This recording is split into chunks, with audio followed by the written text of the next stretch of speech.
Bismillahirrahmanirrahim.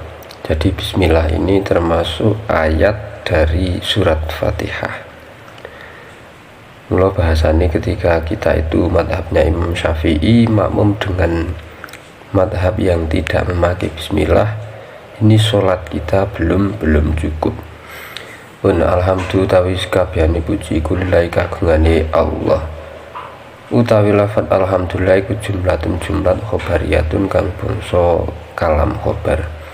Kusida den sejo biha kelawan jumlah apa asana ngalem ngalolo ing atase Gusti Allah bimazmuniha kelawan perkara kang den simpen jumlah min anahu isine jumlah nyatane temen sedunia Allah Ta'ala iku malikun kang miliki lijami ilhamdi maring sekabehane puji minal khalqi saking makhluk au mustahikun utawa kang ngehaki li ayah maduhu maring yento muji sapa makhluk ing Gusti Allah.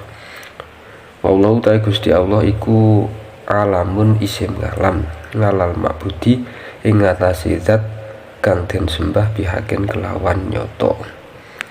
Jadi jumlah alhamdulillah niku tujuane kalimat sing kanggo ngalem pangeran. Isine opo? Nah, pangeran niku sing gadai segala pujian. Jadi yang pantas dipuji itu hanya Allah saja. Entah itu pujian dari makhluk ataupun pujian dari selainnya. Kalau dalam bahasa kitab-kitab lain itu pujian itu kan ada 4. Jadi pertama Allah itu memuji kepada dirinya sendiri. Bahasanya kan Allah memuji syahidallahu annahu la ilaha illa ana. Jadi Allah saja bersaksi bahwa yang pantas jadi Tuhan itu Allah saja. Itu namanya Allah memuji dirinya sendiri. Kemudian Allah memuji makhluknya. Contoh Allah itu memuji langit dan bumi. Lihatlah bahwa bumi atau langit ini bisa berdiri tanpa cagak tanpa tiang. Kemudian yang ketiga itu adalah pujian makhluk kepada Allah, seperti kita mengucapkan alhamdulillah. Ini sepantasnya bahwa makhluk itu memuji ya kepada Allah yang Maha Esa. Terus yang keempat itu adalah pujian makhluk dengan makhluk lainnya. Ini sebenarnya itu walaupun kita itu memuji dengan makhluknya Allah, tapi hakikatnya yang kita puji itu adalah Allah. Karena makhluknya Allah bisa mempunyai sesuatu yang pantas dipuji atau sebuah perbuatan yang pantas dipuji, itu memang murni karena itu adalah kehendak Allah. Jadi secara menyeluruh segala pujian itu kembalinya pasti akan kepada Allah. Selain itu memang juga makhluk itu pantasnya yang memuji kepada yang mencipta. Wallahu alamun. Jadi lafadz Allah ini adalah merupakan isim alam atau sebuah nama untuk sesuatu yang pantas disembah secara betul. Itu nama Allah. Jadi Allah itu hanya nama, bukan zatnya. Mula bahasanya kalau dalam kitab tauhid itu ada sifat 20 untuk mensifati Allah, itu adalah nanti menjelaskan sifat-sifatnya Allah, belum mengarah ke zatnya. Kalau zatnya itu nanti bukan, biasanya tidak dijelaskan di kitab. Kalau di hikam itu ada, cuman ya bahasanya karena ini tafsir Fatihah, kita sebagai makhluk ini sebatas mengenal sifatnya saja. Dan juga ulun kan sering matur, jadi sifat 20 itu intinya kamu itu harus punya keyakinan bahwa yang pantas jadi Tuhan Allah saja. Yang lain itu tidak pantas. Sehingga kemarin akidah yang saya utarakan sing pasti akan sampean sekali selamanya, yaitu Tuhan itu adalah suatu zat yang tidak mengenal yang namanya tidak ada. Jadi Allah itu selalu ada, sampai kapanpun akan selalu ada. Dulu ya ada, sekarang ada, besok ya ada. Dan Allah tidak mengalami perubahan sama sekali pun.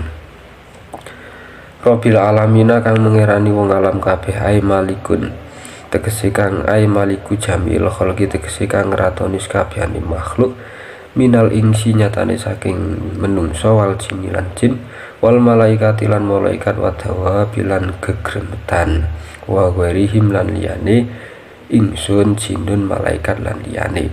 Jadi semua Tuhannya semua itu segala makhluk ini entah apa itu wujudnya, semuanya itu yang memiliki Allah, yang menjadi raja niku Allah. Wa kulun utawi saben-saben siji minha saking menungso jin lan malaikat niku wau iku yutlaku den ucapake alaihi ing atase kulun apa alamun jeneng alam. Yukalu mongko den ucapake apa alamul insi ngalami menungso wa alamul jinni lan ngalami jin illa ghairi zalika tumeka maring liyane mengkono-mengkono kabeh. Jadi alam itu seperti itu. Jadi alam yang punya akal itu sebenarnya 3: alam manusia, alam jin, dan alam malaikat.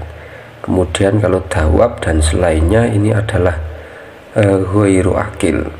Cuman Rabbil alamina, lafaz alamina dijamakkan ini seharusnya jamak itu menjadi banyak, tapi malah justru menyempit keterangannya begini. Wa gulibalan dan lindihake utawa den umumake fi jam'ihi ing dalam jamak ing alam bilyai kelawan yawan nilanun jamak muzakkar salim apa ulul ilmi kang duweni akal ngala ghairihim ngalahake liyane ulil ilmi. Jadi yang dimaksud alamin di sini itu adalah orang-orang yang mempunyai akal. Maksudnya ya seperti tadi, manusia, jin, dan malaikat. Wa huwa utawi alam iku minal alamati saking masdar alamah tetenger. Napa kok diarani alam iku diarani tetenger? Li ana krono temesti ngalam iku alamatun dadi tetenger ngalam wujudi ing atase zat kang wujudake ngalam.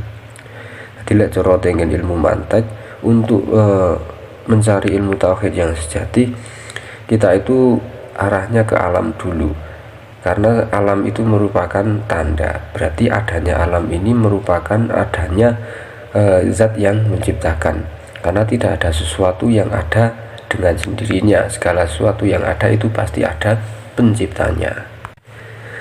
Jadi dengan kita melihat alam ini, melihat makhluk ini, melihat dunia seisinya ini, kita digunakan untuk mencari sebuah keyakinan bahwa semua ini pasti ada yang mencipta. Siapa yang menciptakan? Yaitu adalah Allah yang Maha Esa, yang pantas kita sembah. Maksudnya ngoten. Ar-Rahmani kang paling rahman utawa kawelasan ing dalam dunya lan akhirat, Ar-Rahimi tur kang paling welas ing dalam akhirat bloko. Aizir rahmati tegese kang duweni rahmat kawelasan. Wahya utawi maknane rahmat iku iradatul khairi ngarepake kebagusan li ahlihi maring ahli khair. Jadi definisi rahmat itu apa?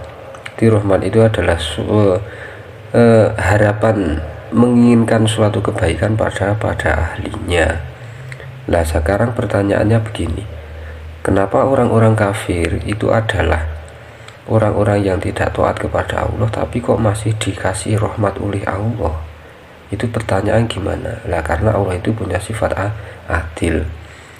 Bukankah orang kafir itu adalah orang yang tidak pantas untuk berbuati baik? Maksudnya diapi apa gak wajib? Ya wajib baginya Allah itu, ya bukan wajib. Maksudnya bagi Allah itu pantas saja dia mendapatkan rahmatnya, karena dia juga yang mencipta itu Allah. Tujuannya biar di akhirat nanti ketika Allah itu ingin menuntut orang kafir itu ada alasannya. Karena di dunia rahmat Allah sudah diberikan semuanya sehingga dia tidak bisa bersyukur, maka dia andaikan menyiksa itu Allah kan tidak